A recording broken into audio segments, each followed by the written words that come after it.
So we are back with another class of Microsoft Excel और आज का हमारा जो टॉपिक है वो बेसिकली सर्च बॉक्स है। इससे पहले हम लोगों ने सर्च का फॉर्मूला किया है। बेसिकली उसके अंदर क्या होता था कि हम किसी भी नेम को जब सर्च करते थे तो वो नेम जस्ट वही नेम आपके पास सर्च में आता था और इसके अलावा कोई भी रिजल्ट्स नहीं आते थे।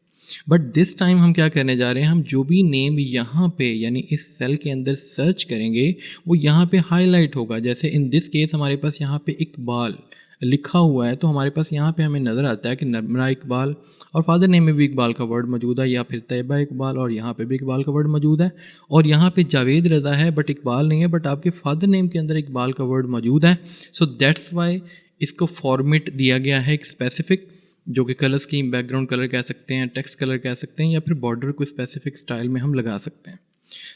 ये कैसे पॉसिबल होता है? फॉर एग्जांपल मैं इसको थोड़ा सा चेंज करके दिखाता हूँ। लाइक हमारे पास यहाँ पे वर्ड है रज़ा और हम यहाँ पे रज़ा लिखते हैं तो हमें नज़र आएगा कि यहाँ पे रज़ा का वर्ड मौजूद है फादर नेम के अंदर और यहाँ पे एहतशाम के अंदर रज़ा का वर्ड मौजूद है। यानी हम किसी भी नेम का कोई स्पेसिफिक पार्ट भी लिखें तब भी आपके पास रिजल्ट्स आएंगे। तो बगैर किस टाइम को वेस्ट किए आइए स्टार्ट कर लेते हैं।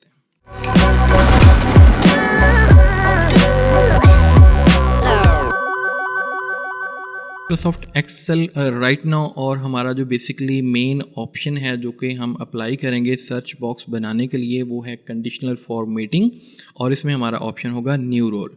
बट इसको अप्लाई करने से पहले आपने क्या करना है, यहाँ पे सिंपली इस पूरे टेबल को सिलेक्ट कर लेना है जिसके अंदर आपको यहाँ पे फॉर्मेटिंग देनी है।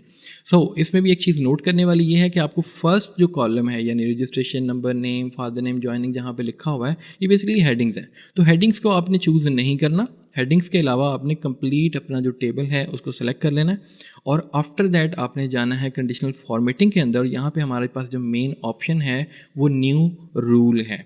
तो बेसिकली कंडीशनल फॉर्मेटिंग इसलिए क्योंकि बेसिकली ये कंडीशन पे ही फॉर्मेटिंग हम अप्लाई कर रहे हैं, यानी हम ये कह सकते हैं कि format a cell based on another cell. So basically करना तो फॉर्मेट है, so that's why conditional formatting यानी एक सेल की बेस पे दूसरे सेल को हम लोगों ने कलर देना है। तो ये टॉपिक कंडीशनल फॉर्मेटिंग है और यहाँ पे क्लिक करने के बाद यानी कंडीशनल फॉर्मेटिंग में जाके न्यू रूल पे क्लिक करने के बाद आपके पास यहाँ पे न्यू फॉर्मेटिंग रूल का पैनल ओपन हो जाएगा और आपका मेन ऑप्शन यहाँ पे है use a formula to determine which cell to format.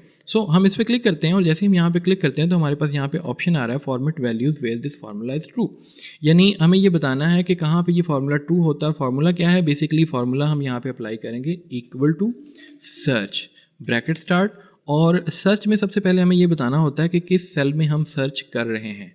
Basically हम लोग जो सर्च कर रहे हैं वो बेसिकली ये वाला सेल है। हम इस पर क्लिक करते हैं और जैसे ही हम यहाँ पे क्लिक करते हैं तो आपको नज़र आएगा कि यहाँ पे $G, $2 और $, क्या होते हैं बेसिकली। अगर आपको इनको समझना है तो इसके लिए मैं आपके पास टॉप पे एक लिंक मेंशन कर रहा हूँ जिसके अंदर कंप्लीट मैंने लॉग सेल्स की इन्फॉर्मेशन दी हुई है, जिसमें आपको $, क्यों लगाया जा रहा है। तो बेसिकली ये लॉक करने के लिए लगाया जा रहा है, यानी कॉलम भी लॉक कर रहे हैं और रॉ भी लॉक कर रहे हैं।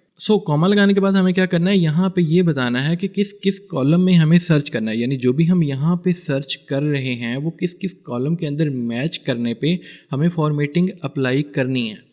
बेसिकली हमारा जो मेनली कॉलम बी बनता है और कॉलम सी बनता है क्योंकि यहाँ पे नेम है और यहाँ पे फादर नेम है। अब ज्वाइनिंग में हम सर्च नहीं करने जा रहे या इसके अलावा हम रजिस्ट्रेशन नंबर में सर्च नहीं करने जा रहे। तो सबसे पहले तो आप ये देख लें कि हम लोगों ने टेबल जो सिलेक्ट किया था वो A2 से स्टार्ट किया था, यानी ये जो फर्स्ट आपके पास रॉ है ये वाली, इसको आपने टारगेट करना है। यानी आपके पास अगर बी कॉलम है तो आप B2 सेल यानी ये फर्स्ट सेल को आप यहाँ पे मेंशन करेंगे। और मेंशन कैसे करेंगे? मेंशन करने का तरीकाकार बड़ा आसान है। आप सिंपली यहाँ पे B2 पे क्लिक कर दें। अब B2 पे क्लिक करने से क्या होता है कि आपके पास $B और $2, बट यहाँ पे हमें ये जो 2 के साथ $, है ये नहीं चाहिए। मैं इस पर क्लिक करके इसको बैक स्पेस कर देता हूँ क्योंकि हमें रॉज को डिफरेंटली यानी एज पर सर्च हमें रॉज को डिफरेंट रॉज को फॉर्मेट देना है। हम इसका लॉक रॉज का लॉक हटा रहे हैं। इसके बाद हमें क्या करना है, यहाँ पे लगाना है एंड साइन, Shift 7 के साथ एंड साइन लगाने के बाद हमें यहाँ पे हम टाइप भी कर सकते हैं, हम क्लिक भी कर सकते हैं, there is no issue at all. तो मैं यहाँ पे C2 पे क्लिक करता हूँ और इस दफ़ा मैं क्या करता हूँ, यहाँ पे थोड़ा सा मैं शॉर्ट की इस्तेमाल करता हूँ $2 का $, हटाने के लिए मैं F4 प्रेस करता हूँ और एक दफ़ा और F4 प्रेस करता हूँ। तो अब हमारे पास यहाँ पे $C के साथ है और 2 के साथ नहीं है। यानी आप मैनुअली भी आप टाइप करके भी इसको लिख सकते हैं, बट आप थ्रू फार्मूला यानी जैसे मैंने F4 प्रेस करके इनको लॉक्स चेंज कर दिए इसके, आप ये भी कर सकते हैं। अभी मैं क्या करता हूँ, ब्रैकेट क्लोज करता हूँ और नेक्स्ट स्टेप हमारे पास ये है कि हमें यहाँ पे एक फॉर्मेट डिसाइड करना है, यानी जो भी हम यहाँ पे सर्च करें और ये सर्च हमारे पास जिस भी सेल में मैच करे, उस सेल को क्या फॉर्मेट देना है, उसको क्या कलर स्कीम या उसका क्या बैकग्राउंड कलर रखना है, वो हम यहाँ पे डिसाइड करेंगे थ्रू फॉर्मेट। और हम यहाँ पे करते हैं क्लिक, और जैसे हम यहाँ पे क्लिक करते हैं तो हमारे पास फॉर्मेट सेल का मेन्यू हमारे सामने है। सबसे पहले तो हम यहाँ पे फिल कलर जो है यानी बैकग्राउंड कलर जो है सेल का, वो डिसाइड करते हैं। तो मैं अभी फ़िलहाल ले लेता हूँ दिस ब्लू कलर, और फिर हम डिसाइड करते हैं फ़ॉन्ट कलर। तो हम यहाँ पे हमारे पास कलर का ऑप्शन है और ऑटोमेटिक की जगह पे हम यहाँ पे वाइट कलर कर देते हैं। वाइट मेरे ख्याल से ठीक लगेगा। और आफ्टर दैट अगर आप चाहें तो बॉर्डर भी अपनी मर्ज़ी से डिसाइड कर सकते हैं। तो मैं यहाँ पे ऑल बॉर्डर यानी आउटलाइन पे क्लिक करता हूँ और यहाँ से कोई भी एक स्टाइल चूज़ कर लेता हूँ। और आफ्टर दैट हमें क्या करना है, यहाँ पे सिंपली कर देना है ओके। और ओके करने के बाद हम अगेन ओके करते हैं, और जैसे ही हम ओके करते हैं तो तमाम सेल्स फॉर्मेटेड हैं। अब फॉर्मेटेड सेल्स इसलिए हैं क्योंकि बेसिकली यहाँ पे कुछ भी नहीं लिखा। तो फॉर एग्जांपल अगर मैं यहाँ पे कुछ लिखूँ, लाइक मैं रज़ा वर्ड लिखता हूँ, तो हमें नज़र आएगा कि यहाँ पे हमारे पास नेम में तो रज़ा मौजूद नहीं है, बट यहाँ पे फादर नेम में रज़ा वर्ड मौजूद है। और इसके अलावा हमारे पास यहाँ पे एहतशाम, रज़ा, जावेद, रज़ा, तो यहाँ पे रज़ा मौजूद है, और यहाँ पे हमारे पास फादर नेम में रज़ा का वर्ड मौजूद है।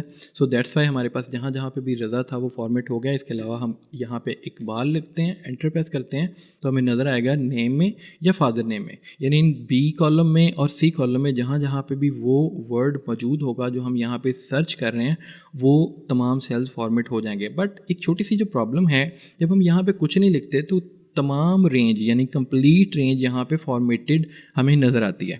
तो अगर हम ये चाहें कि यहाँ पे अगर कुछ ना लिखा जाए तो यहाँ पे कुछ भी फॉर्मेट नहीं आना चाहिए, तो इसके लिए हमें क्या करना है, इसके लिए मैं आपको छोटा सा ट्रिक बता देता हूँ कि आप यहाँ पे कंडीशनल फॉर्मेटिंग में जाएँ और यहाँ पे दोबारा मैं क्लिक करता हूँ मैनेज रूल पे, दोबारा तो नहीं, फर्स्ट टाइम क्लिक कर रहा हूँ। तो जो रूल हमने न्यू रूल के ज़रिए क्रिएट किया, अगर हमें इसको एडिट करना हो तो हम जाते हैं मैनेज रूल में और मैं यहाँ पे क्लिक करता हूँ, तो हमें नज़र आता है कि यहाँ पे हमें कुछ भी नज़र नहीं आ रहा है, यानी यहाँ पे कोई रूल हमारे पास यहाँ पे नहीं है। तो हमें क्या करना है, यहाँ पे दिस वर्कशीट यानी कंप्लीट शीट को हमें यहाँ पे सिलेक्ट करना है, और आफ्टर दैट हमें नज़र आएगा कि यहाँ पे हमारा जो फार्मूला था, जो हम लोगों ने अभी कंडीशनल फॉर्मेटिंग के थ्रू सर्च का फार्मूला लगाया, वो हमारे पास यहाँ पे है। तो मैं इस पर क्लिक करता हूँ और मैं क्लिक करता हूँ एडिट रूल्स पे, और जैसे ही हम एडिट रूल में जाते हैं तो हमें नज़र आएगा कि हमारे पास वो सेम फार्मूला यहाँ पे लगा हुआ है। और आपको करना क्या है, आपको क्या करना है, पूरे फार्मूला से पहले आपको इफ़ का फार्मूला स्टार्ट करना है, और यहाँ पे आपने लिखना है इस ब्लैंक, यानी कि अगर ये ब्लैंक है ब्रैकेट स्टार्ट, क्या ब्लैंक है, ये वाला सेल ब्लैंक है, यानी इस सेल को दोबारा आपने सेलेक्ट कर देना। और यहाँ पे क्या करना है, आपने सिंपली ब्रैकेट क्लोज करनी है, यानी इस ब्लैंक का फार्मूला हम लोगों ने इफ़ के लॉजिकल टेस्ट में लगाया और देन हमने यहाँ पे कॉमा लगाया और वैल्यू ऑफ ट्रू। और जिन लोगों ने इफ़ का फार्मूला नहीं किया हुआ, अगेन मैं टॉप पे एक लिंक मेंशन कर रहा हूँ, वहाँ पे जाके इफ़ का फार्मूला भी समझ लो। बट इन दिस केस जैसे जैसे मैं कर रहा हूँ वैसे वैसे जब आप करेंगे तो इंशाल्लाह आपका काम हो जाएगा। बट चीज़ों को अगर डिटेल में समझना हो तो इससे पहले हमारे पास 14-15 लेक्चर्स हैं, वो अगर देख लेंगे तो वेल एंड गुड।